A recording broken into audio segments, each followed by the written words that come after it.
नमस्कार, मी डॉक्टर विकास अमरेंद्र नाईक निंबाळकर. आज तुमच्या सगळ्यांसाठी जे मी पुस्तक घेऊन आली आहे ते आहे Ravinder Singh, I too had a love story. प्रेमकथा. खरं मी अशी कधी मुद्दामून प्रेमकथा वाचली नाही, परंतु काही घटना समाजात आता घडताना मी बघते आहे. नात्याबद्दलच्या असतील, लग्नाबद्दलच्या असतील, विवाहसंस्थेबद्दल असतील, आणि त्यातून मला असं वाटलं की खरं प्रेम किंवा प्रेमकथा याच्यावर आपण पुस्तक वाचूयात. आणि त्यातून मला हे लायब्ररीमध्ये असं एक पुस्तक दिसलं, रँडमली घेतलं मी. नॅशनल बेस्ट सेलर आहे आणि टाइम्स ऑफ इंडियाने असं लिहिलं आहे, वाचकांच्या हृदयाची तार नक्कीच छेडली जाईल. कोणतीही प्रेम कहाणी शाश्वत काळ टिकणारी असते, या विश्वासाला हे पुस्तक वाचून बळकटी मिळेल. आणि याच्या पाठीमागे इंडियन एक्सप्रेसने खूप सुंदर लिहिलं आहे, ते मी वाचून दाखवते. प्रेम कहाणीचा कधी अंत होतो? एखादी सुंदर व्यक्ती तुमच्या आयुष्यात येते आणि नंतर दूर निघून जाते कायमची. कसं वाटतं तेव्हा? कसे वागू आपण? सगळ्याच प्रेम कहाण्यांचा सुखांत होत नाही. सुखांत म्हणजे गुढीगुढी असं होत नाही किंवा हॅपी एंडिंग होत नाही. ही रवीन आणि खुशीची हृदयस्पर्शी आणि तरल गोष्ट आहे. एका वधूवर सूचक वेबसाईटद्वारे भेटलेले हे दोघं एकमेकांच्या प्रेमात पडतात आणि त्यांच्या प्रेमाला खूपच मोठ्या कठीण परीक्षेला सामोरं जावं लागतं. आत्ताचं जे जग आहे ते ऑनलाईन आहे, डिस्टन्स रिलेशनशिप आहे किंवा सिच्युएशनशिप म्हणतात किंवा टेस्ट करतात, आणि या सगळ्यातनं नातं पुढं जात असतं. मानवी मनाचं, मानवी नात्याचं नेहमी मला कुतूहल वाटत आलं आहे की हे मानवी मन कसं असतं. आणि आत्ताचं म्हणजे करोनानंतरचं जे जग आहे ते असं म्हणतात की खूप माणसाला एकटं वाटतं, एकाकीपणाची भावना खूप वाढत चालली आहे.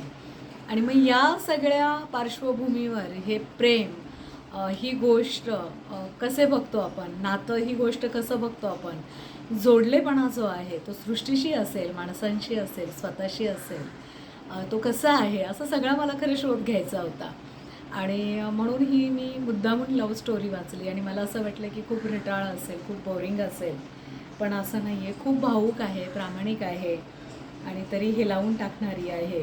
आणि ज्याचा प्रेमाच्या जादूवर विश्वास आहे त्याने कधीतरी, आपण असं म्हणतो ना, कधीतरी लव्ह स्टोरी छान वाचूयात.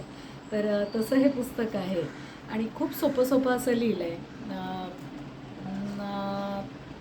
NR नारायणमूर्ती यांनी लिहिलं आहे, माझ्या प्रेमाची गोष्ट, मी देखील प्रेम केलं होतं, साधी, सच्ची आणि हृदयस्पर्शी.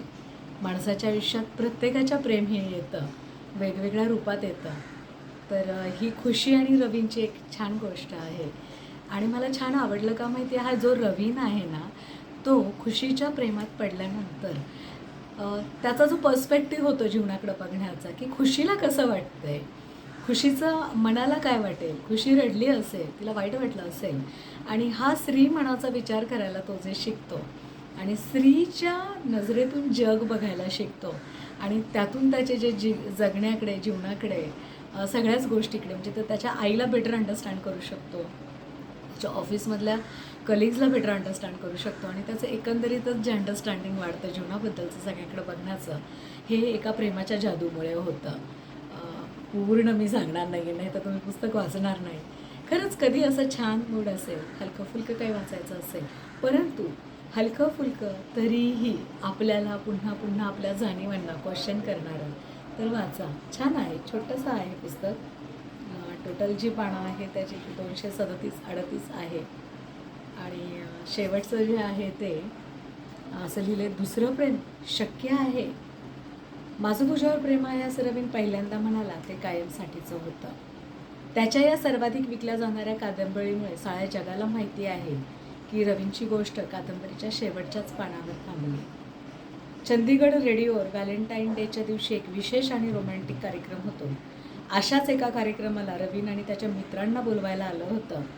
त्यांनी रवीनच्या प्रेम कहाणीबद्दल सांगायचं होतं. कार्यक्रमाला रवीन सोडून बाकी सगळे आले. शो सुरू असताना सगळ्यांच्या मनात एकच प्रश्न होता की या रवीनचं काय झालं.